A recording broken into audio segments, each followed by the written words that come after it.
দিতে পারবে না, এদেরকে আমরা পারছি, এদেরকে আমরা যাই করবো তাই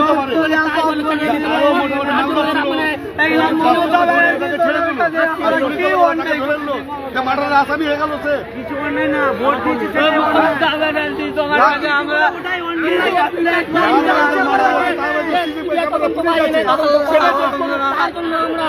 ন্যায্য বিচারটা করুক।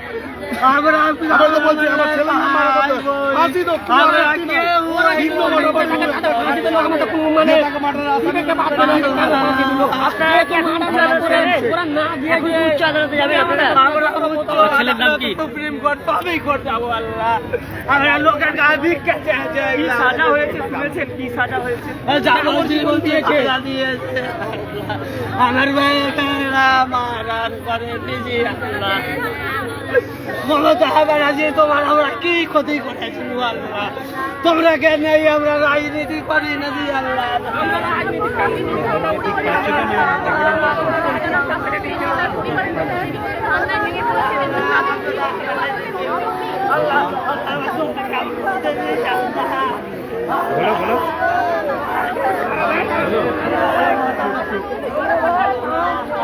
সিআইডির মতন করে চেক করে ফাঁসি যাবো নাকি? সিআইডিতে যেমন ধরে তেমনি করে ধরে চেক করেন, দিয়ে সাজা হোক, ফাঁসি হোক, কোনো আপত্তি নেই। আপনার ছেলের নাম ওই ভাব দেখি কিচ্ছু হবে না, স্পেশাল ভাবে চেক করে,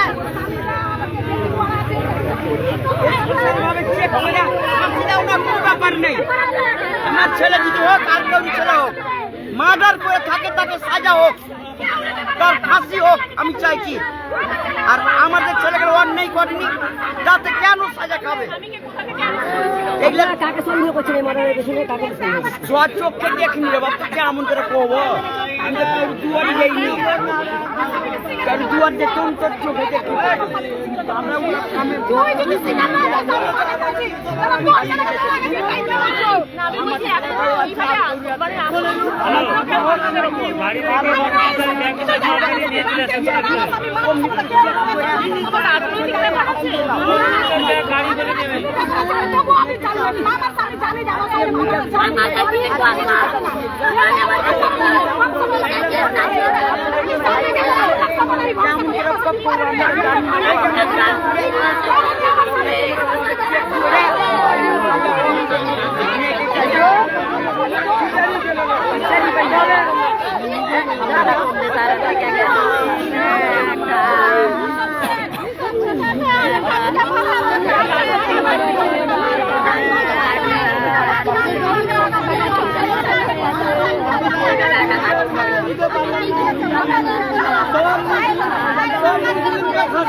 বিচার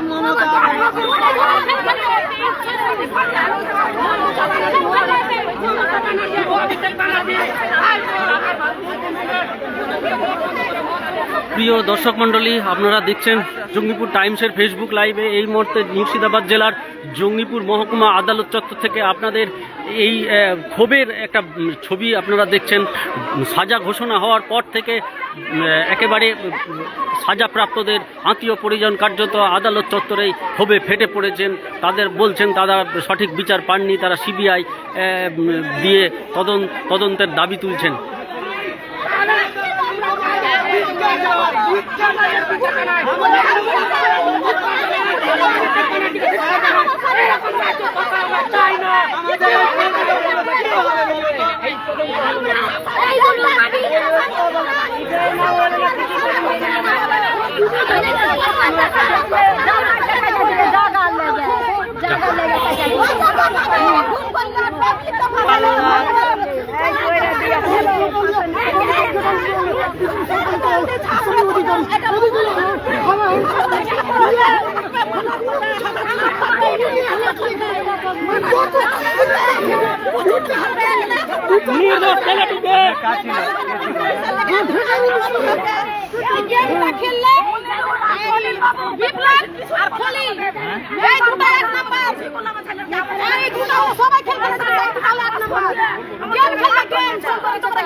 মুসলিম বললে বিচার নাই, হিন্দু বললে বিচার আছে।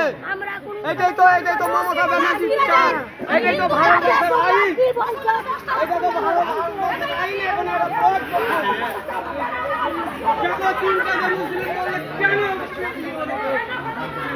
প্রিয় দর্শক মণ্ডলী, আপনারা রয়েছেন জঙ্গিপুর টাইমসের ফেসবুক লাইভে। আমরা এই মুহূর্তে মুর্শিদাবাদ জেলার জঙ্গিপুর মহকুমা আদালত চত্বরে জাফরাবাদ কাণ্ডের যে সাজা আজকে সে শুনিয়েছে 13 অপরাধীকে কিন্তু যাবজ্জীবন কারাদণ্ডের একেবারে নির্দেশ শুনিয়েছে আদালত। আদালতের রায় আসার পর থেকেই কিন্তু সাজাপ্রাপ্তদের আত্মীয় পরিজন কার্যত কান্নায় ভেঙে পড়েন এবং তারা রীতিমতো ক্ষোভ প্রকাশ করছেন। দেখতে পাচ্ছেন সেই ক্ষোভের একেবারে ফেটে পড়েছেন কার্যত সকল আত্মীয় পরিজনরা।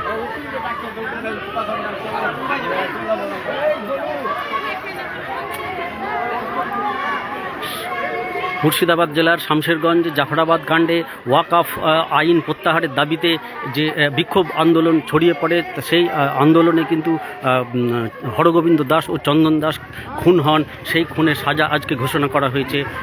সাজা ঘোষণা হওয়ার পর থেকে কিন্তু কার্যত ক্ষোভে ফেটে পড়েছেন সাজাপ্রাপ্তদের আত্মীয় পরিজনরা।